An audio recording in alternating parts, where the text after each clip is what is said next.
E aí, Felipe? Boa noite, pessoal, tudo bem? Estamos aqui ao vivo, eu, o professor Edmundo, o professor André e o Felipe, tá, para a nossa live de hoje. É um prazer estar aqui com vocês, onde a gente vai poder ter oportunidade aí de discutir mais um tema muito interessante e muito relevante. Tá? Hoje, na nossa live, nós vamos discutir a dinâmica de transmissão do vírus, né, do Covid-19, e a evolução da pandemia aqui no Rio de Janeiro. E por que essa discussão, né? A gente entende, quer dizer, eu sou administrador, economista, sou professor de administração, né? O Felipe vai se apresentar, é geógrafo, vai se apresentar um pouco para vocês, depois o André, que também é geógrafo, com mestrado e doutorado em geografia, né? A gente está trazendo esse tema para vocês, porque os dados de mapeamento, né, entender essa dinâmica, né, geográfica, é fundamental, a gente entende como fundamental para nortear as medidas de isolamento social necessárias e os pontos de maior atenção que o governo deve dar para direcionar de forma mais efetiva as estratégias de enfrentamento do Covid-19.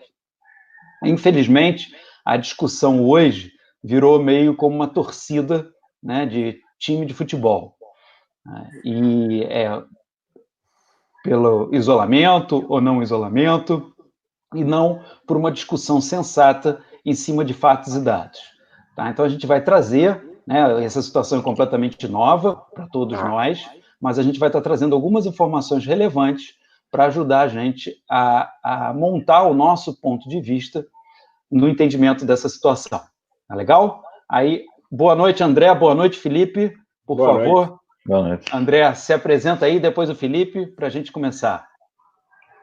Bom, eu sou André Alvarenga, eu trabalho com geografia desde sempre, minha formação é essa, com graduação, mestrado e doutorado na área da geografia. E, bom, trabalhei sempre com diversas áreas, né, muito variadas da geografia, mas essa questão da saúde, mais ligada ao Covid, é uma experiência nova. Acho que, como essa epidemia é uma novidade, nós estamos entrando, como todo mundo, é uma área de pesquisa que os dados estão sendo vistos agora, e muita coisa está sendo interessante trazer essa experiência, essa bagagem da análise geográfica para analisar essa realidade que é dada nesse momento, né? Com toda essa novidade de dados, muita coisa está sendo interessante de se analisar. Legal, André. E Felipe, se apresenta aí, por favor, meu amigo. Então, meu nome é Felipe Dias, eu também sou formado na FRJ em Geografia.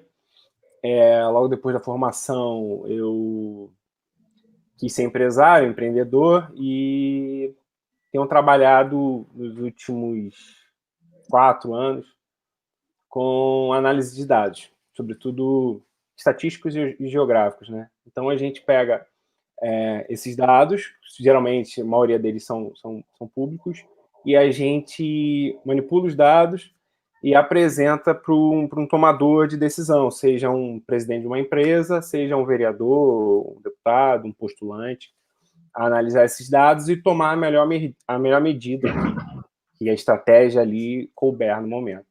Basicamente é isso. O nome da empresa, a gente montou a empresa, uma startup agora, ultimamente, chamada Mapa Eleitoral, que aí analisa dados eleitorais, e basicamente é isso. Então, trabalhar com dados é o que a gente tem feito nos últimos 4, 5 anos. Legal, Felipe, trabalhar com dados e botar esses dados no mapa para a gente tomar decisões, né, cara? Para facilitar a visualização, né? E aí facilita também a tomada de decisão. Como vocês sabem, né, eu sou filiado ao Partido Novo, sou postulante aí a ser candidato a vereador esse ano, e tenho estudado muito sobre a política baseada em fatos e dados, né? Quer dizer, a gente tentar sair da discussão apaixonada, ideológica, e a gente buscar realmente as informações que são relevantes para tomar a melhor decisão em benefício da população. Então, é muito legal essa discussão, muito importante essa discussão que a gente está fazendo aqui hoje. Tá? Eu queria pedir também às pessoas que estão assistindo a gente, né, para interagir com a gente, colocar suas questões. A gente já separei aqui algumas questões iniciais, mas o público, por favor, fica à vontade para estar trocando e interagindo com a gente aqui. Tá? Aí a primeira pergunta, né, eu queria fazer para o André, né, e tem a ver com os modelos de previsão. Até pegando o teu gancho aí, Felipe, que você falou, né, de você trabalhar com dados, né, e a gente está vendo aí nessa questão da pandemia, que realmente é uma situação nova, que a gente tem modelos de previsão bastante equivocados. Né? Um sinaliza uma determinada velocidade de crescimento, ou outro uma velocidade completamente diferente. E aí eu queria ver de você, André, quer dizer, um geógrafo de raiz, né? Você é um geógrafo de raiz, né? De formação, de mestrado e doutorado, e agora está fazendo pós-doutorado, né? Meu colega aí do doutorado lá da PUC. O que você acha que a geografia poderia contribuir, quer dizer, no aprimoramento desses modelos? Bom, a primeira coisa é entender que os modelos matemáticos, eles constituem abstrações que são importantes para previsões, né, para tomada de decisões.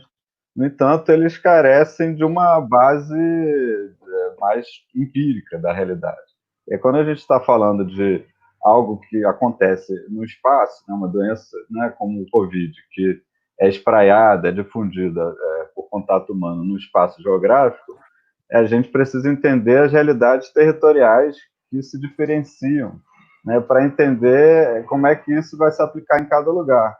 Então, você pegar um modelo global, é porque em tal cidade você encontrou tal realidade, né? Então, há um crescimento exponencial de tal jeito que aconteceu em tal lugar, e você tentar aplicar para todos os lugares do mundo, isso é impossível, isso não tem como acontecer. Na verdade, você está levando ao erro, né? E é isso que, na verdade, a gente encontrou em vários modelos, né? A gente pode pegar o modelo primeiro, que foi o que criou o maior alarde no mundo, que foi o do Imperial College, que é criado pelo grupo do Ferguson, em que ele dizia que no Brasil ia chegar a mais de 1 milhão de mortes, né? E outros países do mundo, ele errou muito longe. A gente está vendo que a curva está muito longe de chegar nisso aí, apesar de a gente estar com um crescimento que você, olhando os dados, fica um pouco assustado, quando o número de mortes chega a 1.000 por dia, mas daí a ter uma realidade de 1 milhão está bastante distante. Então, é preciso levar em conta a realidade local, né, regional, local, de cada país. Isso tem vários fatores, como a gente já conversou uma outra vez, tem fatores, em primeiro lugar, você pode trazer fatores aí de ordem climática, né? Como é que esse vírus se comporta de lugar para lugar. A gente já tinha comentado uma vez, mas não custa nada repetir, que essa família dos vírus SARS, eles têm uma questão ele tem maior capacidade de difusão e de contágio em temperaturas que vão de 7 a 20 graus, de 7 a 20 graus centígrados, né, graus Celsius. Quando começa a esquentar muito, ele perde um pouco, vai perdendo gradualmente a sua capacidade de se espalhar. Então, assim, isso é um dado. Mas tem outro dado que são as densidades populacionais. Então, você tem que ir trazendo essas realidades. Então, você tem uma cidade densamente povoada, um bairro densamente povoado, isso tem uma realidade. É um lugar que é mais de subúrbio, um subúrbio com casas espraiadas, ou um lugar de interior, de roça, isso é uma outra realidade, né? Outro dado é a conectividade. Se você está numa metrópole, essa metrópole é altamente conectada com aviões, com rotas, então, com redes, né, de ferroviárias, rodoviárias, marítimas, e que vai levar a uma carga maior de pessoas contaminadas chegando, né? Então, isso se difunde mais rapidamente dentro de uma grande cidade. Essas conexões, quer dizer, isso é fundamental, você falou, né? Quer dizer, a cidade está conectada, né? Aqui, até porque foi um vírus que veio lá da China, veio de fora, né? Então a gente espera que as cidades que estão mais conectadas, mais globalizadas, digamos assim, elas estão mais afetadas. Sim. No Brasil, a gente consegue explicar, por exemplo, que o Rio, São Paulo, Fortaleza e Manaus, as cidades que estão sendo mais impactadas, a gente consegue explicar por esse aspecto? da Claro, conexão da cidade. eu vou até compartilhar aqui uma imagem. Na verdade, estou botando aqui para compartilhar a tela, se você puder Tá. fazer. Eu vou entrar aqui em alguns mapas que eu consegui do IBGE, que é de um trabalho importante do IBGE, que é a área de influência das regiões, né? Desculpa, porque está demorando um pouquinho só para abrir, porque são mapas um pouco pesados. Mas já está aparecendo aí? Não sei. Não, ainda não apareceu aqui não. Eu já Já. não apertei para compartilhar, né? Tela 2, É. compartilhar. Ok, pronto. Pronto, agora Então apareceu. temos aqui, por exemplo, esse aqui seria um mapa de conexões aéreas. É um pouco antigo porque ele não é feito anualmente, isso leva um tempo para ser feito novamente. Então a gente tem aqui as áreas mais conectadas, né? As principais cidades com os principais aeroportos. Então a gente tem, por exemplo, São Paulo, uma cidade altamente conectada, o principal aeroporto internacional, com muitas conexões aéreas, quer dizer, muitas pessoas que, inclusive, moram em cidades que têm aeroportos internacionais, muitas vezes passam por São Paulo porque tem voos mais baratos, tem voos mais frequentes. Então, São Paulo, você tem lá Guarulhos, né? Que concentra muito parte dos voos. O Rio de Janeiro também, muitos voos internacionais, Brasília. Aí Fortaleza se constitui como um hub de menor porte, mas é um hub também. Ou seja, se a gente pega o mapa do Covid, a gente vai ver que Fortaleza, Recife, Manaus, Belém, Rio de Janeiro, São Paulo são as principais cidades que estão com alta contaminação. Aí, por fatores diferentes, né? No caso Manaus, aí tem uma característica que difere das outras cidades, porque em todas as outras cidades a contaminação veio pela classe de maior poder aquisitivo, porque é a classe que faz viagens internacionais com mais frequência. Embora, bom, a gente possa falar que também o carnaval influenciou, ou seja, houve italianos, pessoas vindo de outros lugares, provavelmente contaminadas, que passaram pelo carnaval, mas muito provavelmente escolheram o carnaval da Zona Sul, alguns podem ter ido para o Barracão da Mangueira, eu não sei dizer do carnaval de São Paulo muito. Mas há uma preferência, quer dizer, a gente viu que o contágio no Rio de Janeiro começou pela Zona Sul. Em Manaus, se deu diferente, começou pela classe operária, porque lá entrou pela Zona Franca de Manaus, onde tem muitos chineses trabalhando lá, porque tem muitas montadoras de produtos eletrônicos que têm parceria com a China, né? Legal. André, aí tá aproveitando aí que você está falando de Manaus, quer dizer, o Cláudio Melo, que está assistindo a gente, a Ângela Mancini também, eles estão falando, quer dizer, nem o fato de Manaus ser tão quente, isso não afetou? Pois é, mas não reduziu o contágio? Sim, a questão da temperatura ela é só mais um fator, são vários fatores. Você tem que ver ao nível a qualidade das habitações, a densidade, como eu tinha falado, a densidade demográfica, ele é um fator importante. Sim. Então, se você tem, por exemplo, se a gente falou da classe trabalhadora, né, que está trabalhando lá na montagem de produtos eletrônicos. Então, esses produtos eletrônicos, eles requerem uma certa temperatura para trabalhar. Então, dentro daquela fábrica, provavelmente tem um ar-condicionado trabalhando, porque você não pode danificar aquelas peças. Então, você tem um lugar fechado, com muita gente trabalhando, né? E essas pessoas aglomeradas, muito próximas umas das outras, em mesas, aquelas placas, né, montando. E esse sistema de refrigeração interna fechado que fica recirculando o ar. Então, você tem um clima que a temperatura acaba sendo a temperatura propícia, apesar do clima lá fora ser um clima não tão propício. Mas não quer dizer que não haja contágio. Ele tem contágio. Só que, normalmente, o que os diversos infectologistas levam em conta o fator temperatura, eles dizem que o contágio acontece em alta temperatura. Mas, quando acontece ao ar livre, é muito mais comum pessoas se contaminarem com um vírus mais fraco. É como se fosse quase que você tomando uma vacina, porque você vai pegar aquela carga de vírus menor e um vírus mais enfraquecido. Eu não sou médico, eu não quero adentrar muito nesse aspecto, né? Mas é o que eu vi de uma série de infectologistas dizerem dessa questão da carga viral e da questão da temperatura. O que é importante, quer dizer, a gente entender, quer dizer, que são várias variáveis, não é uma variável só, né?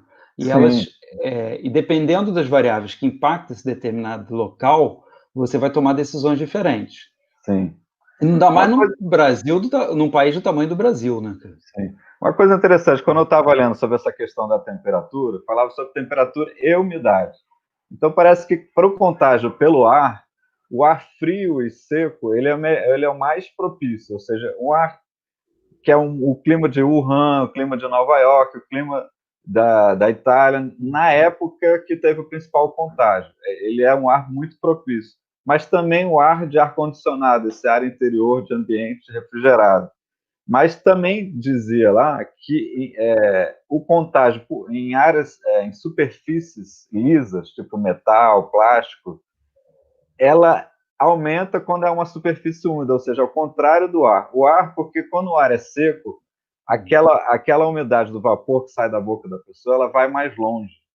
Ela tem uma área de proliferação maior. No entanto, quando você tem uma superfície úmida e você deixa cair ali um perdigoto, alguma coisa, né, que cai ali e contamina, você cria uma área de contaminação que o vírus dura ali bastante tempo. Entendeu? E aí, se você tocar naquele lugar e for coçar o olho, o nariz, você se contamina também. Então, quer dizer, um lugar úmido como Manaus, ele também tem o seu fator aí, ele tem que levar em conta a umidade também, não só a temperatura, né? Então, às vezes, não pelo ar, o ar diminui a chance, mas talvez pelo contato. Então, aí vem outros fatores que mudam localmente, né? Como é que é a cultura daquele povo, né? De higiene, de lavar a mão, de coçar o nariz, o olho, a boca, entendeu? Sem se preocupar se está com a mão limpa ou não. Isso são tudo questões que a gente tem que ir adquirindo e incorporando por conta dessa e outras epidemias que podem aparecer. Por isso é importante os prefeitos. A gente tem visto uma discussão bem forte hoje na internet, qual é o papel do prefeito. E é por isso que é muito importante a tomada de ação do prefeito, porque ele conhece a sua região melhor do que o governador, do que o presidente. Com certeza. Não, né? Legal. Até, Felipe, aproveitando aí a tua fala, né, passando aí para você, né, vamos falar de um assunto polêmico aí, que é a relação violência com desemprego. Né? Então, essa semana... E aí, legal, queria que você comentasse sobre isso, e comentasse quais as implicações, né, do Covid aí, após o afrouxamento do distanciamento social em relação ao desemprego e violência. Eu tenho pesquisado muito sobre isso, né, porque a gente tem tomado um remédio, que é o distanciamento social, que a gente não sabe qual é a dosagem desse remédio, se esse remédio vai fazer bem, se esse remédio vai fazer mal. E a gente está tomando esse remédio e é o que a gente acha que é certo. Eu falo a gente como sociedade, os políticos e tudo mais. Então eu tenho pesquisado bastante sobre isso. Saiu agora a matéria do Daily Mail, de um professor chamado Levitt, até anotei o nome dele aqui, que é um pesquisador que ganhou o Nobel da Paz, o Nobel de Economia. Prêmio Nobel de Química. O nome dele é Michael Levitt. E aí ele faz uma série de questionamentos em relação ao lockdown, né? A gente não chegou a ter um lockdown, exceto, eu acho que São Paulo, mais forte, por exemplo, aqui no Rio de Janeiro, mas há essa discussão hoje, qual é o efeito do lockdown, e esse químico, ele diz que o lockdown pode ser que esteja matando mais gente do que efetivamente Covid. E aí ele faz uma série de críticas, sobretudo a matéria do Imperial College, né? Eles chamaram um grupo de cientistas, de técnicos, para estudar a modelagem que o Imperial College publicou, e eles acharam muito erros dentro da modelagem que foi feita. Quer dizer, bem em linha que o André comentou aí, né? Exatamente. Então, esse artigo já foi publicado, quem quiser pesquisar é só ir no Daily Mail lá, eu posso compartilhar depois aqui nos comentários o link do artigo. O link desse artigo, para o pessoal ler e ter um pouco mais de noção do que está acontecendo no mundo em relação a isso. Mas o que mais me tem espantado, e pesquisando um pouco sobre qual vai ser, aonde a gente vai chegar com essa tomada de decisão dos líderes, né? E eu fui pesquisar um pouco sobre violência, e saiu em outubro do ano passado um artigo do IPEA falando que a cada 1% na taxa de desemprego de homens, e aí a gente fala homens de 15, que podem trabalhar de 15 a 65 anos, então, a cada 1% no aumento da taxa de desemprego dessa classe, desse pessoal, você aumenta 1,8 na taxa de homicídios. E aí eu peguei o artigo, fui me debruçar sobre os números, e aí eu fiz algumas ponderações. Por exemplo, a taxa do mês passado de desemprego para homens estava em 10,4%. Tá? Se a gente presumir que essa taxa vá a 14%, lembrando, a gente só está falando de homem, eu não estou falando de geral. No geral, o desemprego parece que estava em 12% e alguma coisa. Mas para homem estava em 10,4%. Se essa taxa for para 14%, aumentar 3% aí, 4%, a gente vai ter... Hoje a gente teve até no início do ano 15 mil mortes. 15 mortes para 100 mil habitantes. Se essa taxa for a 14, ela vai para 16 mortes para cada 100 mil habitantes. Aí o cara deve pensar, pô, mas é pouco, né? Só vai subir para cada 100 mil habitantes, você vai aumentar uma morte, né? Mas aí se você for ver os números e, por isso, diluir isso nos 200 milhões de habitantes, a gente vai ter uma taxa de quase 35 mil mortes. Dá, na verdade, 33,750 segundo os nossos cálculos.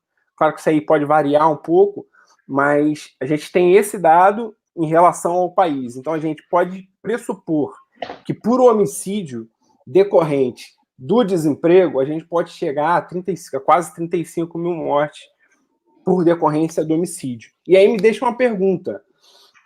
Esses números e esse dado, ele vai ser posto dentro do somatório do Covid, vai ser posto como, o remédio que a gente tomou deu isso aqui de mortes, o Covid deu isso aqui de mortes. É uma pergunta que a gente tem que deixar para os tomadores de decisão, porque eles têm que saber que qualquer decisão que ele tome, no futuro, serão vidas que vão ser tiradas, ou não. Então, aí eu volto desde no que eu estava discutindo no início. A análise dos dados, ela não é só para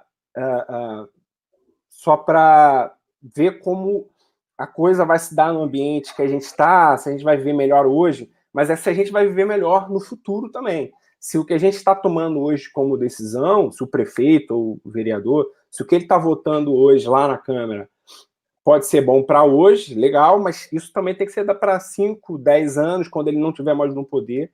E aí isso é uma questão que eu deixo. A verdade, quer dizer, é importante aqui o pessoal que está acompanhando a gente, quer dizer, ninguém está negando que existe o problema. Existe o Covid, tá? É altamente contagioso, quer dizer, e a gente tem que tomar medidas para lidar com ele. Né? O que a gente está levantando, aqui a discussão que a gente está levantando, é que existem diferentes alternativas. Né? E esse artigo que o Felipe está trazendo, até aqui o Fabrício, meu amigo Fabrício, a Rosa, estão pedindo o link, tá, para postar aí no chat o link do artigo, para o pessoal acompanhar. A Rosa até queria entender um pouquinho mais as variáveis que são citadas no artigo. Quer dizer, a gente não está negando que o problema exista, mas a gente está analisando as possibilidades de você enfrentar. Né? A gente trouxe numa outra discussão, né, que eu fiz aqui com o André, né, o caso, eu não sei se as pessoas viram, o caso de Taiwan. Né, o caso de Taiwan, que se preparou, né, viveu a crise da gripe suína, se preparou para futuros cenários de pandemia. Né, que, na verdade, também foi um assunto que o André trouxe na nossa última discussão, quer dizer, que o aumento populacional e o aumento de concentração, né, nas cidades criam uma situação favorável às pandemias. Sim. Né? Então, quanto mais a gente tiver hábitos ligados a lavar as mãos, né, a andar com seu álcool gel, a andar com máscara, menor sinal, né, fungou o nariz, já botou uma máscara e sai, são medidas realmente muito mais efetivas do que a gente imagina. E aí, eu, como cidadão comum, aqui no Rio de Janeiro, em particular, que é a cidade onde eu moro, eu acho que a gente demorou muito para adotar a máscara. Sim. A gente já podia ter adotado logo no início de tudo, né, que era a medida mais fácil. Aí comenta um pouco, André, sobre isso. Não, eu acho que a primeira questão aí é que a gente, acho que não só a nossa classe política, mas nós mesmos, assim, como um povo, a gente sempre acha que o povo brasileiro, ele não é capaz de mudar hábitos. Sim. Então a gente parte desse pressuposto. Então, eu acho que o maior pecado da nossa classe política, por conta desse pensamento, é não considerar a importância da comunicação. Então, simplesmente você acha que isso não vai acontecer. Então, como não vai acontecer, a única coisa que você pode fazer é botar medo e mandar ficar em casa. Porque você não acredita que as pessoas vão usar máscara. Então, em vez de você fazer uma mega campanha, educar as pessoas, explicar da importância, dizer como é que se faz, como é que se usa a máscara direito, que não é embaixo do nariz, não é embaixo do queixo, não adianta usar a máscara quando não está falando e tirar para falar, esse tipo de coisa. Se você não faz uma campanha de informação, como é que tem que acontecer, nunca vai acontecer direito. E, na verdade, a gente se surpreendeu, porque as pessoas, quando você anda nas áreas de supermercado, o que eu tenho visto, pelo menos, é uma enorme, 90 e tantos por cento das pessoas usando máscara. Sim. E usando direito. Alguns você vê abaixo do nariz, outros realmente usando de uma forma meio errada. Por quê? Porque falta informação, né? No supermercado até acabou sendo uma lei, né? Sendo uma lei, né? Na verdade, a gente precisa, como cinto de segurança. Um dia, né, eu vivi isso, vocês são mais jovens, mas eu vivi, né? A gente não usava cinto de segurança. Aí teve uma lei, as pessoas mudam. Hoje, normalmente, quem entra no carro, quando você não põe o cinto, você se sente, né, que está faltando alguma coisa aqui. E ninguém acreditava que o brasileiro ia aceitar o cinto, né? Exatamente. Então, eu acho que... E a gente acabou ficando no pior dos mundos, porque a gente não fez um lockdown, né, expressivo, mas o suficiente para maltratar muita gente, para ter perdas econômicas sérias, mas não o suficiente para conter a curva. Né? E aqui, agora, o que acontece? Né? No Rio de Janeiro, a gente ultrapassou o número de mortes de habitantes do que em São Paulo. Né? E aí eu queria ouvir de vocês dois, aí pode começar pelo André e depois pelo Felipe, né? Como é que o que pode explicar essa crise na saúde aqui no Rio de Janeiro? Né? Dentro das análises que vocês fizeram dos números, como é que vocês explicariam isso? Sim, bom, eu acho que vários fatores, né? Eu, na verdade, até na última vez que a gente conversou, Edmundo, eu fui um pouco pego de surpresa, porque eu, de fato, não é muito difícil encontrar dados sobre saúde aqui no Rio de Janeiro. É bastante obscuro. Você tem que conhecer alguém lá dentro, tem que conhecer alguém na secretaria, conhecer gente nos hospitais que vão te trazendo alguma informação. Então, esse é um primeiro dado. Outra coisa importante, assim, o que eu tinha de informação nós herdamos do fato de termos sido capital federal, então temos bastante estrutura federal. Mas isso não quer dizer muita coisa. Aí depois, de fato, eu tinha esquecido que a gente passou, há não muito tempo atrás, por uma intervenção na saúde do Rio de Janeiro, na época de dengue. Ou seja, nós já estávamos supridos, né, em termos de arrecadação, em termos de recursos que a cidade tem. Isso é um fator, né? Então, é uma cidade que ela tem uma folha de pagamento muito alta, tem uma folha de aposentadoria muito alta. A cidade não, o estado, né, em geral. A cidade é outra. O estado do Rio de Janeiro, ele tem uma folha de pagamento altíssima e com pouca capacidade de investimento. E aí a gente viveu experiência de governadores que não sei se porque querem usar o Estado como trampolim, e aí não tem muito pudor em colocar a mão nos cofres públicos, né? Então, o que a gente tem visto, os últimos governadores todos presos, né? governador, vice-governador, todo mundo preso e o atual está na iminência também, né? Uma pena que em época de Covid e ainda usando recursos para a saúde ainda de uma forma horrenda. Então, assim, você tem um mau uso um mau uso das verbas públicas, um buraco causado ainda desde a transferência para Brasília da capital federal e uma lacuna de investimentos nessa área. Então, a gente tem um buraco aí muito grande e aí o déficit não é só de investimento em termos organizacionais, também há um déficit logístico, há um déficit de... Por exemplo, eu soube que, em tese, iam separar os hospitais, ia ficar assim, pacientes com outras doenças convencionais em tal hospital, e tal hospital ia ser Covid, para não ter contaminação. O que aconteceu foi que eles acabaram botando em todos. Você tem paciente, como estava faltando leito, e aí sobrou um leito ali, foi botando, então você foi espalhando a contaminação dentro dos hospitais. E aí os enfermeiros e médicos... Quer dizer, na verdade, André, é má gestão, né, cara? É má Novamente, gestão, falta má gestão. De botar a gente para pensar e como é que vai acontecer direito. Aí fica todo mundo em pânico, num clima de barata voa, e aí não resolve a situação. Felipe, você quer comentar alguma coisa sobre isso? Você levantou alguma informação? Eu levantei algumas. Se a gente for analisar o passado do Rio, a gente ia perceber que a gente não estava nem um pouco preparado do que estava por vir. Eu dei uma olhada aqui nos dados de chikungunya, dengue e zika no ano passado, 2019.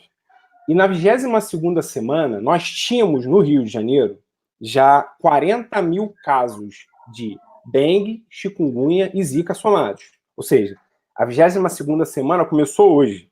Então, hoje a gente tem 22 mil casos de Covid, mas no ano passado, nessa mesma época do ano, nós já tínhamos 40 mil casos de dengue, chikungunya e de zika. De chikungunya, só de chikungunya, a gente já tinha, no mesmo período, no ano passado, 26 mil casos.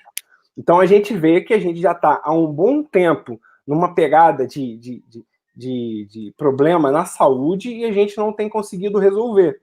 O Covid, eu vi um infectologista falar, ele falou, o Covid não, já está entre a gente e não vai mais embora. A gente vai desenvolver alguma vacina, mas já está aí. Aí eu me pergunto, será que quando a gente começar a tomar a vacina e essa coisa começar a diminuir, a desaparecer, será que ela vai voltar como voltou o sarampo agora? Como voltou a rubéola? Então, a gente saber escolher muito bem quem vai representar e quem vai tomar as medidas necessárias para acabar com tudo isso, a gente tem que pensar bastante e estudar bastante sobre quem a gente está elegendo para tomar as melhores medidas, para que isso não volte a ocorrer. Então, se você olha para o passado, foi o que o doutor André falou, se você olha para o passado e vê quem foram os governadores do Rio, quem foram os prefeitos, você viu que os caras não conseguiram resolver o problema, a gente continua não conseguindo resolver o problema, e aí a pergunta que fica como é que vai ser o ano que vem, entende? E aí eu também levantei outra questão, que é... Deixa eu ver se tá... deixa eu mostrar aqui para vocês. Deixa eu compartilhar a minha tela aqui. Eu fiz alguns mapas. Eu botei até ali no chat, Felipe. Quer dizer, a corrupção é o pior vírus do Rio de Janeiro, né, cara? Sem sombra de dúvida. Corrupção e a má gestão. Sem sombra de dúvida. Até aproveitando aqui o comentário aqui das pessoas que estão assistindo a gente, né? O Cláudio Melo, né? Botou aqui sobre o lockdown lá em Milão, que salvou milhares de pessoas. Com certeza, Cláudio, o lockdown é uma medida efetiva, né? Ninguém está discordando disso. Eu postei aí no chat o link para o artigo, tá? Que eu achei aqui na internet, já postei para vocês. E a Rosa está colocando uma questão. O professor Augusto, né? Boa noite, professor Augusto, seja muito bem-vindo. Né? Colocando aqui, né, que os 7 hospitais de campanha prometidos pelo governador não saíram do papel, né, com exceção de um deles. já envolto de muitas denúncias de corrupção. Foi. Né? E aqui o Cláudio Mello também salientando, né? O Crivella acabou com as clínicas da família, né? Que foram criações da administração anterior. Né? Na verdade, é um desmonte, né, da saúde aqui no Rio de Janeiro. Então, com certeza, corrobora com o que vocês comentaram, quer dizer que a gente não estava preparado, né? A gente estava muito mal preparado para o que estava por vir. Né? Eu acho que está compartilhando aí, você consegue... Não, você está compartilhando a tela do que aparece nós três, não é a tela do... Agora foi. Foi, beleza. Vou botar. Então, aqui a gente tem a dengue. Eu tenho um mapa também do número de hospitais na cidade, dos locais, né, de hospitais na cidade, mas você vê que a dengue ela fica concentrada na zona oeste, sobretudo aqui, ó, Guaratiba e Campo Grande. Se você pegar o mapa de chikungunya, idem, você vê uma grande concentração, e eu estou falando do pico, tá, pessoal? A gente teve o pico sempre na semana 19, e a semana 19 foi agora no início de maio. Então, nós tivemos o pico de chikungunya e o pico de dengue agora no início de maio.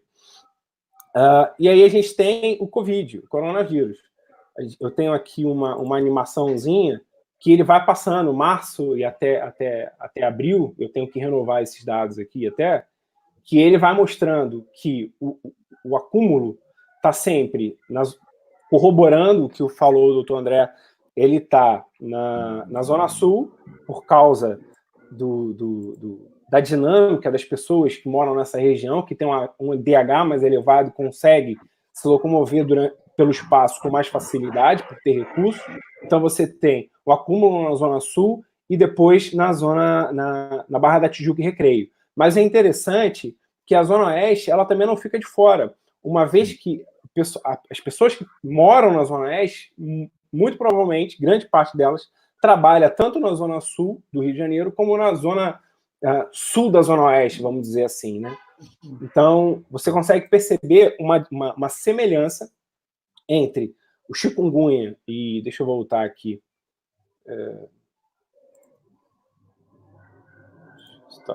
Uma semelhança entre a chikungunya dengue e o coronavírus, mas a gente consegue perceber que tanto a chikungunya quanto a dengue, o vírus transmissor vem de um mosquito. No que tange ao Covid, é dessas relações entre pessoas, né? Uma pessoa passa a outra pessoa, para outra pessoa. Então você vê que a Zona Sul, ela começa a ser um vetor, começa por lá, né? E a Zona Sul da Zona Oeste seria Barra e Recreio. Então, esse lugar é o primeiro lugar onde é receber o Covid, e desses lugares passam para o restante da população do Rio de Janeiro, por essa relação que existe entre a Zona Oeste e a Zona Norte, mas sobretudo com a Zona Oeste e a Zona Sul. E aí você vê... Novamente, né, Felipe, você entendendo, quer dizer, essa dinâmica, né, que a geografia te permite, né, de você ver as regiões, entender as características das regiões, e principalmente a movimentação das pessoas entre as regiões, te possibilitaria um leque muito maior de alternativas para você mitigar o fato, né? Isso, exatamente. Você conseguiria travar ou fazer um lockdown, selecionado por bairro. Você conseguiria diminuir as relações entre bairros que tinham maior nível de pessoas com Covid. E bairros que tinham menor taxa, você conseguiria manter as pessoas trabalhando, interferindo menos na vida dessas pessoas, uma vez que elas não têm tanto risco. Mas só quem pode tomar essa decisão é o prefeito, juntamente com os vereadores, aí tem a dinâmica política para determinar isso, mas eles precisam estar de olho em dados. Se eles conseguissem perceber os dados de chikungunya e dengue e ver que o vetor do mosquito era um problema e mitigar, e ter uma tomada de decisão relacionada a isso, e quando chegasse o Covid, isso, o Covid se espalha dessa maneira, a dinâmica do Covid, quando chegou no Brasil, a gente já tinha bastante informação sobre o assunto. Então, se quando chegando aqui, o cara já percebe, apareceu em Copacabana um caso. E aí você já começa a ir à frente do problema, e o problema não vai estar sempre... Hoje, o problema está sempre na frente, e a gente está sempre correndo atrás dele, tentando resolver o problema. Quer dizer, tentando você alcançá-lo, entende, né? você entende as conexões daquela região com as outras regiões, e você atua naquelas conexões. Você vai estar sempre à frente do problema, nunca atrás dele. Eu queria comentar sobre esse mapa que você colocou, que é interessante verificar que os bairros que tiveram maior crescimento foram bairros que são também subcentros. Quer dizer, você pega Campo Grande, pega Bangu, Copacabana, né, que além de ser uma área nobre, que teve esse fato que a gente falou, de ter começado pelas classes mais altas, mas é um subcentro importante. Copacabana, né, tá lá Campo Grande, a Barra, né, a Barra da Tijuca, e no caso Madureira não aparece porque a Madureira está cercada de vários mini bairros, tem Tanque, Praça Seca, né, Cascadura, então acaba sendo distribuído em outros bairros, aparece com um número, parece que tem um valor menor, mas com certeza também tem um valor importante. Isso aí. O professor Augusto ressaltou aqui a Tijuca, que também aparece, que também é um subcentro, né? Claro, importante na Zona Norte, que está ali. Que também está ali, né? Uma cor escura. Outra discussão interessante aqui, e a prazo, vai haver uma reversão na dinâmica populacional, com as pessoas migrando para lugares menores, com menos densidade, para fugir dos grandes aglomerados urbanos, né? E aí o Oswaldo acrescentou aqui um dado importante, né? Que é um componente, né, de Minas, que está com uma situação absolutamente sob controle, né, que o governador trouxe, né, que o Estado sofreu menos pelo fato da maioria das pessoas não estarem na região metropolitana, né? E aqui no Rio de Janeiro, a gente tem uma realidade que 70% da população do Estado está na região metropolitana. A gente tem uma concentração muito grande. E muitas vezes regiões, né, com carência de atendimento de saúde e também de saneamento básico, né, que beneficia a disseminação e a contaminação de doenças, né? Eu queria que você comentasse um pouquinho sobre essa questão do aglomerado urbano, André. Não, responder sobre o que vai acontecer, né, se as pessoas vão mudar, isso é mais difícil, né? O que eu posso imaginar é que, na verdade, que já existe um pouco esse processo, né? O Brasil é um país que está com um crescimento maior das cidades médias em termos proporcionais e pequenas do que das grandes metrópoles, embora um crescimento de 0, poucos por cento de uma metrópole significa um crescimento também muito grande, né? Então, mas há essa distribuição maior da população no território já acontecendo, e muito por conta da crise das grandes cidades, né? Porque elas têm crise de violência, crise de desemprego, de uma série de fatores que fazem as pessoas buscarem uma vida melhor fora. O que é difícil no estado do Rio de Janeiro são as poucas oportunidades, porque de fato é um estado muito concentrado na cidade, na metrópole do Rio. Então você tem Macaé, né, mas que muito ainda ligado com o petróleo, tá?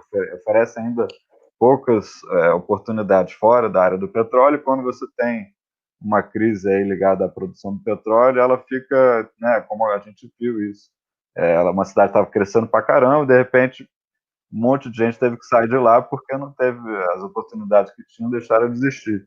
E outras áreas, né, ligadas ao Vale do Paraíba, que são mais distantes, mas que tem alguma Vassouras, né, que tem alguma vida, mas tem pouca oportunidade para oferecer. Então, seria mais pelas possibilidades do trabalho home office, talvez. A pessoa possa trabalhar à distância, num trabalho metropolitano, numa área mais afastada, né, o que é interessante, né? Mas aí é outra coisa. Aí nem todo lugar do interior oferece internet de boa qualidade. Então, isso teria que ser uma medida a ser tomada para haver mais essa distribuição da população no território. Não dá para a gente prever o que vai acontecer, mas o fato é que os costumes não serão os mesmos depois que passar esse período. Definitivamente. Acho que muita coisa efetivamente vai mudar, e uma coisa que realmente vai mudar é essa questão do home office, né? 75% de home office. E possivelmente não vai voltar. Os 100% não vão voltar para o escritório, né? Boa parte vai ficar em home office. E isso, com certeza, né, aí já levando também para uma análise geográfica, né, da ocupação do espaço, isso vai influenciar quer dizer, na ocupação, né, das cidades, dos bairros. Você não vai ter mais tanta aquela preocupação, né, de morar tão perto do seu trabalho, já que você vai precisar ir lá menos vezes, né, do que você normalmente vai hoje. Certamente. E agora, Felipe, eu não sei se você chegou a levantar esse dado, mas é um dado importante que eu tenho visto, quer dizer, muita gente falando, né, que o número de mortos hoje no Brasil, né, ele é muito semelhante ao que era em 2019. Quer dizer, logicamente, gente, o pessoal que está assistindo a gente, não pensa que a gente é indiferente, né? Lógico, a gente está analisando, né, informações, fatos e dados, né? A gente sabe que uma morte é importante, né? Mas a gente está analisando em cima dos dados para entender os fenômenos que estão acontecendo. O número de mortes no Brasil em 2020 seria o mesmo de 2019, já incluindo o Covid. Quer dizer, a gente viu aqui no Rio de Janeiro, você trouxe o caso do Rio de Janeiro, quer dizer, que o número de infectados, ninguém está falando mais de chikungunya e de dengue. Né? Qual o número de chikungunya e dengue hoje? É o mesmo número que era do ano passado? Aumentou ou diminuiu? Você chegou a levantar esse dado de mortes, né, no Brasil, comparando um ano com o outro? Então, com morte, eu dei uma lida, assim, eu vi muito rapidamente sobre isso. Saiu eu vi um texto, agora eu não lembro muito qual foi o site que eu vi, que eu procurei muita coisa, eu vi muita coisa. Mas estava falando que era fake news. Bom, aí eles levantam dados e dizem o porquê são, mas eu vou levantar isso para eu ter o meu embasamento, né? Para eu saber, para a gente publicar. Mas o que eu tenho percebido, sobretudo nos dados que eu tenho levantado, é que parece que acabou, todas as outras doenças do país sumiram e hoje só tem o Covid. E essa é a minha percepção. Por quê? Porque ano passado a gente bateu o recorde de chikungunya. A gente bateu recorde em 4 estados do país com dengue. Tocantins, São Paulo e outros 2 agora que eu não estou lembrando agora. Mato Grosso e um outro terceiro, um quarto. E esse ano eu duvido muito que os tomadores de decisão, os governadores, os prefeitos, tenham feito algo tão efetivo e tão melhor que em 2020 não haja mais. Mas eu não tenho achado dados. As instituições que publicam esses dados, eles estão bem, assim, vou dizer que estão bem defasados, porque você procura o dado, ele vai ter de 2019 e não consegue mais transmitir 2020. Eu vi uma notícia do G1 para o estado do Paraná, que estourou o número de dengue esse no início do ano, uma matéria do dia de fevereiro, não estou lembrado agora o dia. Mas se você der um Google aí, você vai achar de fevereiro, do início do ano, tinha estourado os casos de dengue no Paraná. Bom, não se tem mais falado sobre esses dados. E quando a gente procura dado para levantar, de duas uma, ou o município ou o estado não está fazendo o levantamento desses dados, ou esse cara chega no hospital com dengue e se acontecer alguma coisa, o cara fala que é Covid. Essas são as duas análises que eu consigo tomar. Eu não estou fazendo juízo de valor, não estou dizendo que é uma ou outra. São as duas análises que eu tenho. Ou o Estado, o município, não está fazendo o levantamento desses dados, ou uma vez que chega esses dados, eu falo isso porque o primo da minha esposa esteve de Campos, ele pegou chikungunya, o médico falou para ele ficar em casa, mas esse dado tinha que ser computado. Esse dado tinha que ser, o médico recebeu uma ligação de casa de uma pessoa que estava com esses sintomas, o médico recebeu esse cara e falou que esse cara estava com chikungunya, e isso era para ser anotado, era para ser arquivado em algum lugar para a gente ter essa informação. E aí, uma questão até que o professor Michael Levitt levantou nesse Daily Mail, ele fala que isso é mundial. Ele fala, tem muita gente que está em casa tentando se tratar de determinados tipos de doença, porque esse cara tem medo de ir no hospital, se tratar e pegar o Covid e morrer.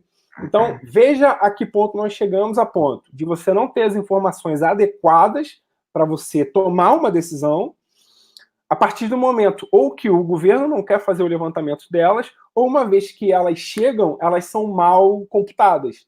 Entende? Então, hoje a gente se vê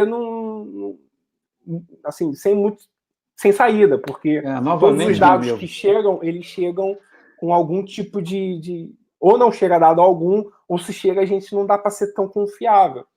Novamente, meu amigo, quer dizer, a informação é a nossa maior arma, né? Sem dúvida, sem dúvida. E, por exemplo, a prefeitura tinha feito um painel super bacana. O meu amigo Zé Augusto, que está aqui na live também, me passou, que eu divulguei até aqui no condomínio, onde eu sou síndico, com informações de leito, e parece que o painel já foi piorado, parece que o número de óbitos não está mais lá, né? O prefeito decidiu tirar, eu consegui acessar os dados, porque... até para quem quiser acessar, no finalzinho lá embaixo tem um link. E aí você clica nesse link, ele vai te levar para uma outra página. Nessa outra página vai ter uma abinha chamada Open ou Abrir. E aí você clica nessa outra página, vai te levar para uma outra página. E aí lá tem um link para você fazer o download. Aí você escolhe em CSV, XLS, qual é o tipo de formato que você quer. E aí lá tem os dados de óbito. Se você entrar no DataRio para ver os dados de óbito, você não vai achar. Você vai ter que baixar a planilha, e aí da planilha você fazer o filtro no número de óbitos e você vai conseguir acessar. Eu entrei no DataRio hoje, parece que a última informação era de abril. Por isso que eu não achei, então, né? Porque tem um labirintozinho para chegar lá. Exatamente, tem um labirinto. Felipe, se você puder entrar aí no DataRio, a gente eu dou uma compartilhada de tela aqui para o pessoal ver, para quem não conhece. Eu vou abrir aqui, então. É uma ferramenta importante. Então, o que eu queria comentar é porque, de fato, essa questão de subnotificação, supernotificação, atrapalha muito a questão das informações, né? Que o Edmundo está falando que é a nossa maior arma, a arma da qual a gente muitas vezes não tem, né? Porque as informações são muito truncadas, e aí, quando a gente vai questionar, falar, você está fazendo teoria da conspiração? Não, eu estou querendo saber. E aí, de fato, a gente vai ouvir dizer, eu estava vendo a Leda Nagli, estava fazendo uma conversa com o pessoal que assiste ela no YouTube, ela falando de uma amiga dela, que ela não quis dizer o nome, mas que ela teve que assinar dizendo que era Covid, quando eles sabiam que não era, porque o médico falou, olha, eu estou fazendo isso pelo bem de vocês, porque senão vocês não vão conseguir sepultar. E, gente, eu achava que era o contrário, podia ter dificuldade quando o caso fosse Covid. Mas quando o caso é o contrário, por quê? Assim, de onde vem esse tipo de medida? Quer dizer, ficou ali, é um caso, né? A gente vai escutando os boatos, mas a gente nunca sabe qual é a medida disso. Foi um caso só? Foram vários casos? André, eu tenho até aqui o Oswaldo que está assistindo a gente. Boa noite aí, Oswaldo. Conheço 3 casos de notificação de óbito por Covid que não procediam e cujos atestados foram alterados após protestos familiares. Quer dizer, ele conhece o caso, quer dizer, não contaram para ele, que nem você aí. Então, é um caso. A gente não sabe se é disseminado, mas é uma possibilidade. Eu conversei com um amigo que é médico, né, trabalha na saúde pública do Rio. Eu perguntei para ele, você tem caso que é Covid, que está computando como não Covid como Covid? Ele falou, olha, tem dos dois. Eu falei, tem morte de gente que não é Covid, está sendo computado como Covid? Ele falou assim como amanhã é terça-feira. É tão certo como amanhã é terça-feira. Quer dizer, então, está acontecendo. Os médicos sabem que isso está acontecendo. Mas qual o tamanho disso a gente não tem como saber. Aí tem outra pergunta que é feita, assim, né, que quantos das mortes de pessoas que de fato estavam contaminadas morreram de Covid, né, morreram por conta do Covid, porque tem outras pessoas que tinham lá o Covid, entre outras doenças, e acabaram morrendo quando você vai fazer o exame, morreu de outra coisa. Né, assim, eu acho que a gente comentar isso não tira a questão da importância de se pensar em distanciamento social, da máscara, de tudo isso, de levar em conta uma doença de fato que é nova, que ela se proliferou rapidamente, que enche os hospitais. Isso todo mundo sabe que é uma verdade. Agora, como é que isso é calculado e por que é calculado errado? É por causa do pânico? Por causa do medo de contaminar? Então você prefere dizer logo que é Covid? Que em São Paulo saiu lá no Diário Oficial, eu não vou saber dizer a data agora, mas eu posso procurar e colocar aqui, uma medida que era, em casos de suspeita de Covid, poderia colocar que é Covid por conta para não contaminar trabalhadores do IML e coisas assim, entendeu? Então, você já põe que é Covid. Isso é lamentável, né? Isso é lamentável porque como a Ângela está colocando aqui, é uma forma de impor pânico para a população, né? A Sônia Aguiar, que também, boa noite, Sônia, que está assistindo a gente aqui. O Brasil nunca criou um sistema sério, funcional, integrado de informações de saúde. Ela está colocando aqui que o DataSUS era para ser esse sistema, mas ficou restrito à informatização de instituições de saúde. Né? O professor Augusto colocando aqui, nosso sistema de informações é um dos piores do mundo industrializado. Os critérios de medição e qualificação dos dados são muito diferentes. Os dados do Covid no Brasil são totalmente equivocados, quer dizer, tanto para cima quanto para baixo, né? E que dificulta ainda mais de você fazer uma modelagem de dados, fazer uma projeção e fazer um tratamento sério para mitigar os riscos disso, né? A Carla Nogueira, minha amiga Carla, tudo bem, Carla? Boa noite. Ela está elogiando aqui o mapa de bairros, disse que ficou ótimo, e se a gente teria essa visão por estado, né? Se tem alguns do estado, né? Um estudo que mostra essa conexão da capital com as cidades do interior, né? Principalmente da região metropolitana. Também seria um outro dado interessante para a gente acompanhar. Felipe, você quer mostrar os dados aí que você separou do Data Rio? Posso sim. Eu vou... deixa eu... Você consegue... Sumiu, estava aqui, mas sumiu. Vai lá, só... Acho que você agora foi. Tá, beleza. Então vamos lá. Então, falando primeiro daquilo que a gente tinha combinado, né? O cara que fala, agência Lupa, ele fala que é falso, o total de mortes registrado no cartório em abril, com a pandemia foi menor em 2019. Aí tá aqui o artigo, para quem quiser ler, dá no Google lá, tá aqui a Lupa, e aí quem quiser ver pode dar uma olhada. O outro dado é do Daily Mail, tá aqui, para quem quiser acessar aí, ó. Lockdown was a waste of time, foi uma perda de tempo, pode estar matando mais do que salvando. Tá aqui, professor... eu botei o link lá já para o pessoal. Tá, para quem quiser acessar. Aí, falando agora de quem quer acessar os dados. O cara vem aqui, ó, painel Covid, esse aqui vai ser o que ele vai ter logo de cara. E ele vem aqui, tá vendo? Óbitos, eles tiraram o número de óbitos, porque é aquilo, o problema de dado, o prefeito decidiu que era bom omitir esses dados, porque parece que teve algum problema lá quando o pessoal estava inserindo esses valores. Eu não sei ao certo. Exato. Então, aqui ele mostra que está em análise. Então, acho que eles vão recontar esses valores de óbito. Mas, de qualquer forma, você quer acessar os dados, você vem aqui, ó, Data Rio, ele vai te abrir uma outra aba, que eu já tenho até aberto. Deixa eu ver se vai demorar muito. Já abriu aqui.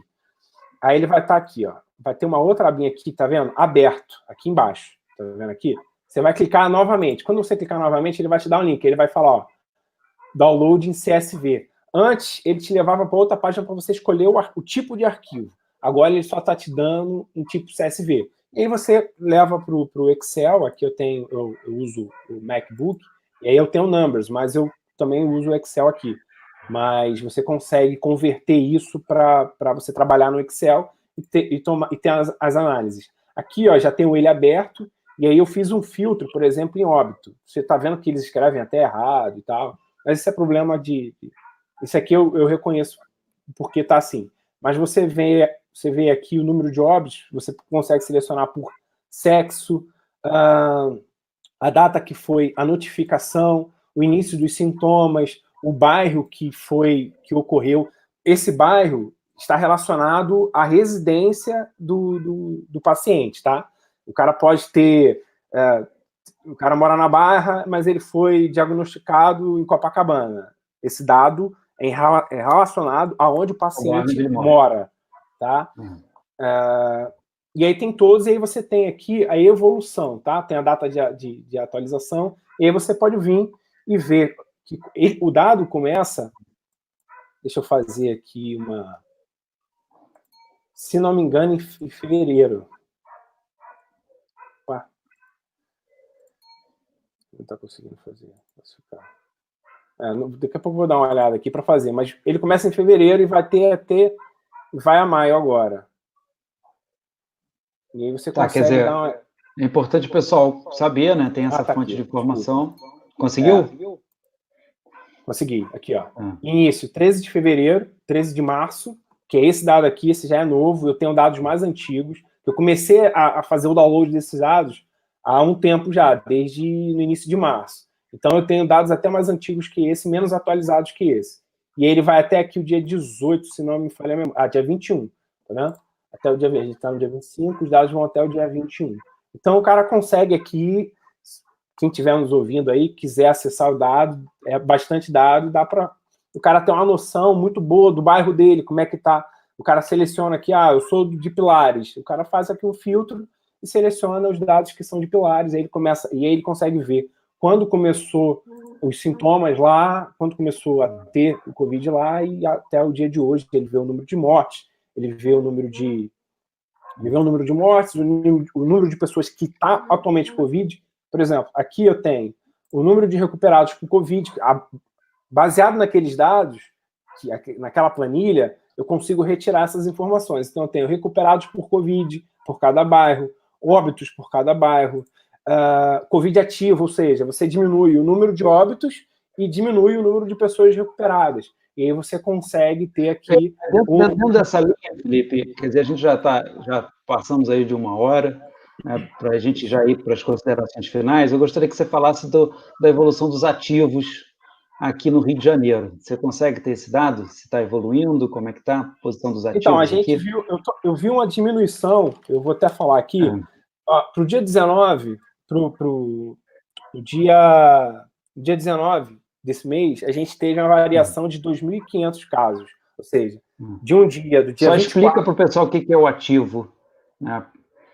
Não, mas aqui, deixa eu mostrar aqui para vocês, para ficar mais fácil. Deixa eu compartilhar aqui rapidinho a tela, e aí fica mais fácil. Eu vou explicar e a pessoa vai ver na tela. Aqui você vai ver o seguinte, ó. Do dia... Você está conseguindo... O pessoal está conseguindo ver aí? Tá projetado lá. Tá, beleza. Então, aqui, ó, do dia 19 para o dia 17, a gente vê aqui uma variação de 2.500 casos, tá vendo? São de 14 mil para 17.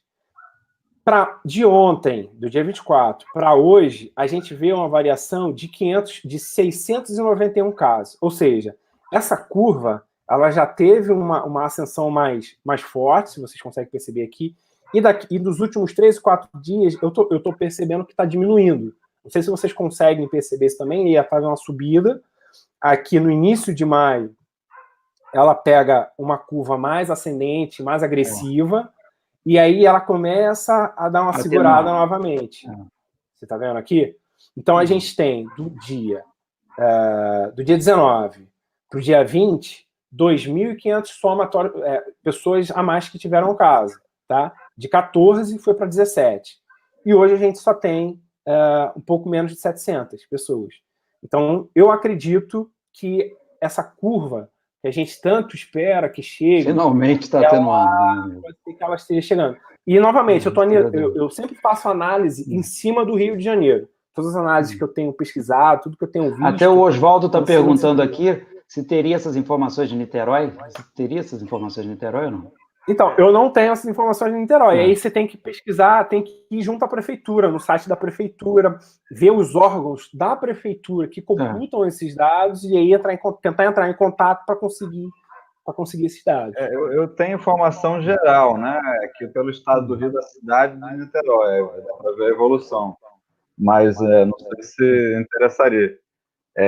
Eu peguei aqui, na verdade, a mesma painel que tem na Prefeitura do Rio tem, o estado do Rio de Janeiro tem um similar.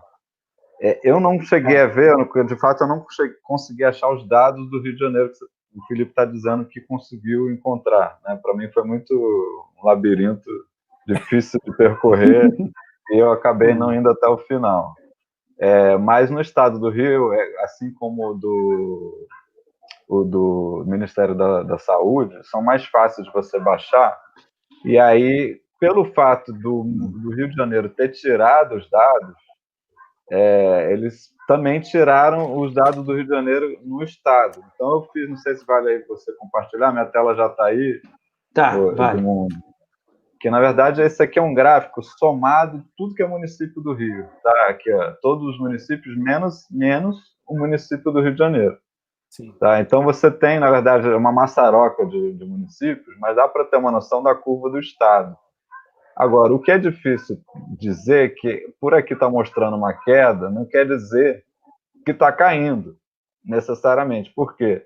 Porque diferente dos dados nacionais, os dados nacionais, como é que eles estão anotando?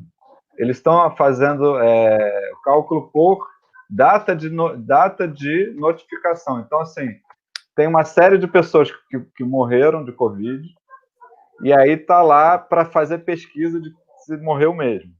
E aí, no dia que a pesquisa fica pronta, eles notificam. E aí, no Ministério da Saúde, eles computam como a data daquela morte. Eles somam no dia que foi notificado, e não no dia que a pessoa morreu. No estado do Rio, é no dia da morte mesmo. Então, quer dizer, há uma tendência a haver um número menor perto da data atual, porque ainda não foi calculado tudo.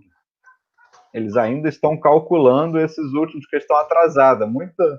Muito teste para ser feito para pouca gente para avaliar. Então acaba tendo uma demora. Mas me parece de fato que tem uma. Se você for pegar os picos, né? Os picos eles não estão passando aqui. É porque sem a cidade do Rio realmente atrapalhou. Se fosse sem a cidade do Rio fica mais difícil. Mas se a gente sabe que a coisa está espraiando, a gente tem uma noção aqui. Agora eu posso ir na base de dados ali, peraí, e procurar.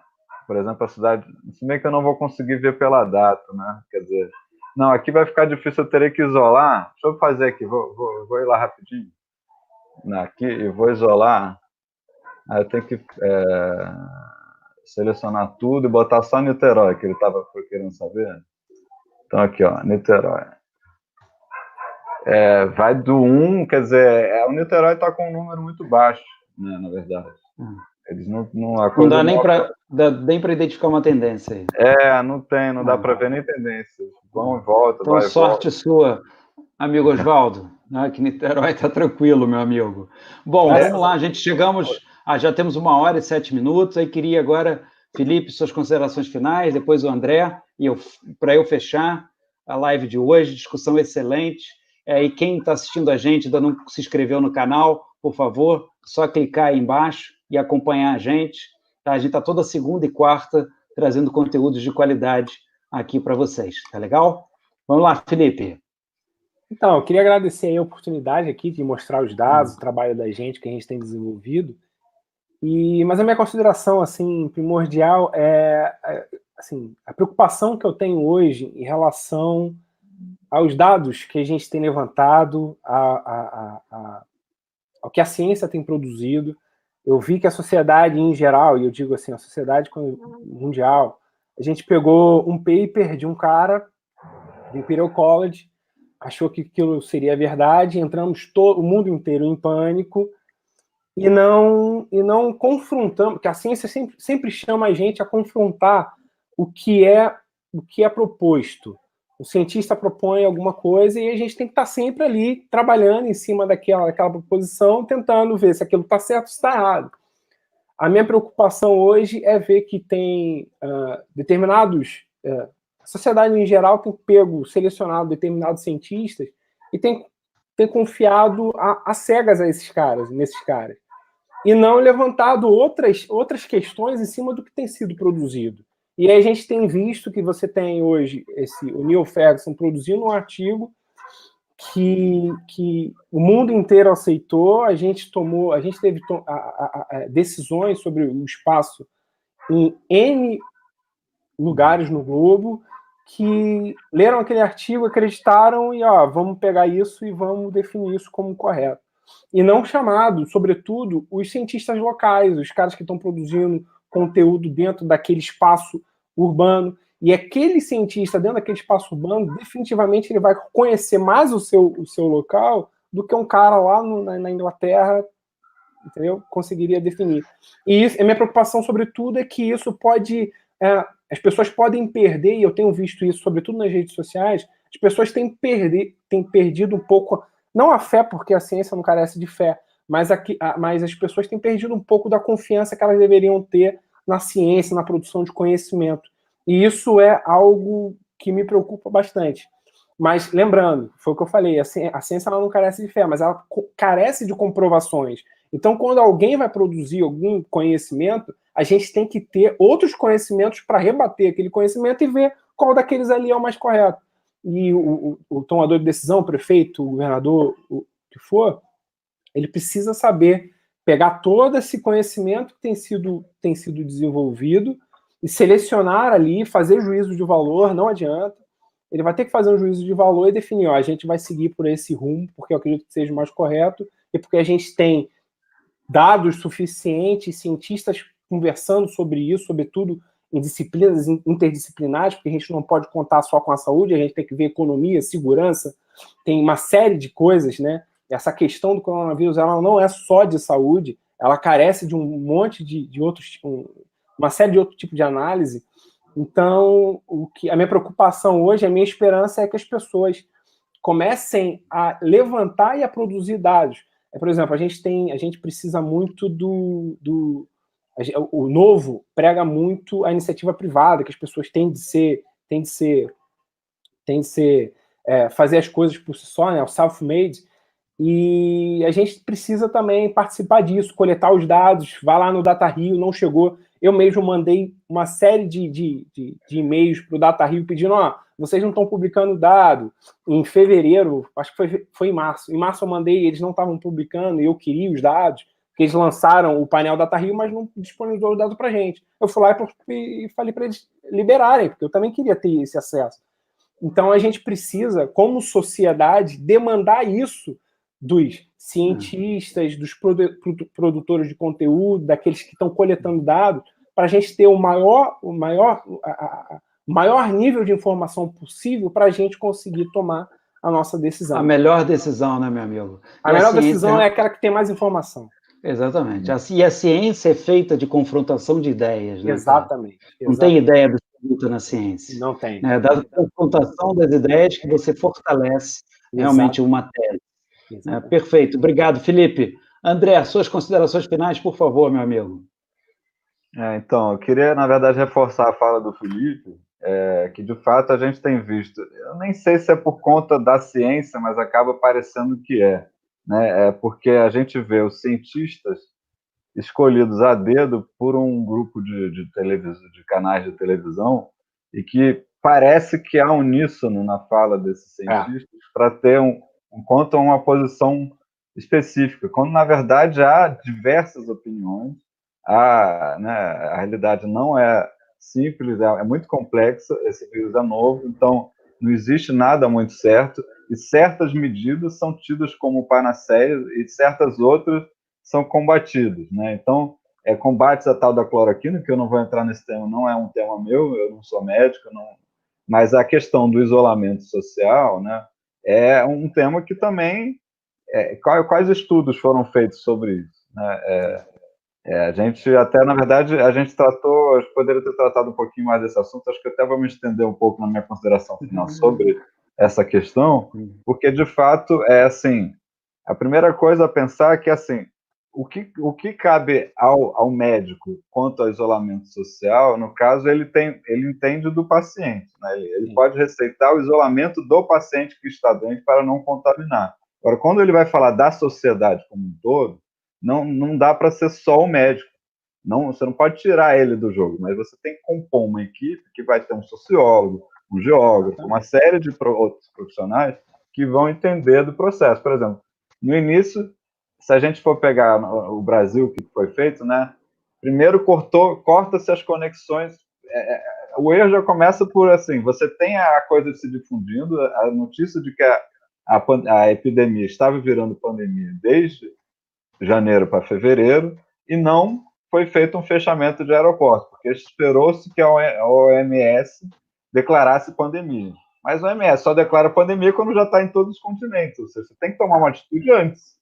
Né? Então, assim, não fecha aeroporto, não impede a coisa de chegar. Então, a primeira medida não foi feita. Aí depois, quem está chegando? Você não tem teste para fazer em todo mundo que está chegando. Não tinha. Então, o certo era aí você ir testando e isolando as pessoas que tivessem suspeita ou tivessem contaminado. Não foi feito. Aí, uma informação sobre o distanciamento social. Isso não aconteceu direito. Já partiu direto, vão ter que ficar em casa, então aquela coisa, ninguém sabia o que estava acontecendo. Fecha comércio do nada, chega né, a partir lá do mais ou menos 15 de março, a partir do dia 20, mas 15 de março já proibiu manifestação, aí depois começa a fechar comércio, mas sem avisar, ou seja, o comerciante, no primeiro momento, ele nem sabia se o comércio dele ia ficar fechado por 2 dias, uma semana, um mês, 2 meses, não tem informação nenhuma, não tem nenhum planejamento. E aí é de se pensar assim, o isolamento e o fechamento das coisas, ele tem, você tem que entender, é assim, ele funciona em todos os lugares? Essa é uma pergunta. Ele funciona, e quando fazer? É outra pergunta. Então, você fazer sem informar as pessoas, funciona, porque as pessoas umas começam a achar que é besteira e saem, outras não saem, aí você tem que botar a polícia prendendo, algemando, para gerar um exemplo, né? Porque é isso que foi feito, é quase assim, Tiradentes, você pega, esquarteja, salga a casa, porque você pega casos para servir de exemplo e faz uma atrocidade com aquela pessoa, sendo que é uma velhinha, uma mulher de biquíni, não tem mínimo critério para fazer esse sistema, simplesmente para amedrontar. Quer dizer, foi o melhor método? Poderia ter feito. Primeiro, vamos lá, estamos no dia 15, pensando em fechar, vamos fazer uma mega campanha, vamos pegar todos os jornais, todos os grandes canais e trabalhar a população primeiro na questão da máscara, Sim. na questão da higiene, na questão da possibilidade de ter que fechar e como vai ter que fechar. E já começa a articular com as associações de comércio, as associações de hotéis, a não sei o que, começa a articular isso para quando acontecer já está todo mundo mais ou menos sabendo o que vai acontecer. E aí, quanto tempo fazer isso? Porque você ir fazendo e postergando não funciona também, porque as pessoas elas precisam sair. Elas precisam sair para comprar, elas precisam ir no supermercado. O supermercado é um lugar de alta contaminação. É, e aí você, quer dizer, proíbe, fecha-se a praia, fecha-se os parques. Quer dizer, a Austrália ele conseguiu mitigar a doença não fechando o comércio, ok, mas não fechou a área de lazer ao ar livre. Porque as pessoas precisam andar, elas precisam pegar sol, precisam pegar vitamina D, elas precisam, quem tem problema de coração precisa caminhar, quem tem problema de osteoporose precisa de sol, quem tem problema de pressão precisa caminhar também, ou seja, você precisa ter um parque público aberto. Aí você fecha os parques, as ruas ficam mais estreitas. As pessoas que circulavam apenas entre os parques passam a andar em ruas mais estreitas, ou seja, há mais aglomeração. Né? Se você quer impedir a aglomeração dentro da praça, então você, sei lá, seleciona um horário por letra do alfabeto, alguma coisa mais inteligente, né, do que simplesmente fechar. Aí você, primeira medida do Crivella também, diminuiu o número de ônibus. Então, assim, é óbvio que vai lotar pessoas nos pontos, vai lotar pessoas dentro dos ônibus. E não adianta você dizer para o motorista para ele impedir as pessoas de entrar. As pessoas vão entrar, porque elas querem, elas estão há horas dentro do ponto, no ponto de ônibus, elas vão entrar dentro do ônibus, elas vão forçar para entrar. Então, assim, não é assim que funciona. Tem que ser mais inteligente, tem que acreditar que as pessoas podem ser comunicadas e que elas vão incorporar e que elas precisam ter uma retaguarda, elas precisam responder na medida do que elas podem contribuir ou não. Né? Então, assim, acho que essa é uma discussão que a gente precisa alongar ela, que o tempo de fato foi curto e são muitos aspectos a ser tratados. Eu acho que a gente pode fazer uma live específica para isso, André. Vamos fazer, então. Pode fazer uma específica para isso. Dá muito pano para mão. Porque queria agradecer muito a presença de vocês, compartilhando o conhecimento aqui de vocês, né, que geógrafos, né, de raiz. Eu estou começando, eu sou um neófito na geografia. Queria agradecer muito as pessoas que estão assistindo a gente. Foi uma discussão muito bacana, muita contribuição aqui no chat. E dizer que, realmente, nossa intenção foi enriquecer esse debate. Né? Como homens de ciências que nós somos, quer dizer, a gente entende que a ciência é feita de confrontação de ideias. Então, a gente está trazendo aqui diversos pontos de vista. A gente não quer decidir pelas pessoas qual é o ponto de vista. Mas o Felipe trouxe uma questão importante, que é o tomador de decisão, quer dizer, aquele que está responsável pelaquela determinada sociedade, seja na prefeitura, no estado, no país, ele efetivamente tem que tomar uma decisão. E ele vai tomar a melhor decisão com quanto mais informações ele tiver. E aí, logicamente, você tem as suas preferências pessoais, os seus vieses, né? Mas o bom tomador de decisão é aquele que consegue separar aquilo que são seus desejos e seus vieses pessoais e entender o que a situação está demandando e assim tomar a melhor decisão. Né? O que vocês trouxeram hoje aqui de muito útil foi o seguinte, cara, a gente não tem uma dinâmica igual em todo o país, num país desse tamanho, né? Numa cidade do tamanho do Rio de Janeiro. Né? A gente tem diferentes conexões entre os bairros, que se eventualmente a gente, desde lá, como o André falou, depois lá no Carnaval já sabia que tinha caso. Né? Se eu tivesse adotado máscara, se eu tivesse adotado o álcool gel no BRT, na condução, todo mundo com luva, né? Talvez a gente não tivesse precisado de um lockdown que acabou também não sendo efetivo. Não. Né? Acabou também não sendo efetivo. A gente ficou no meio do caminho.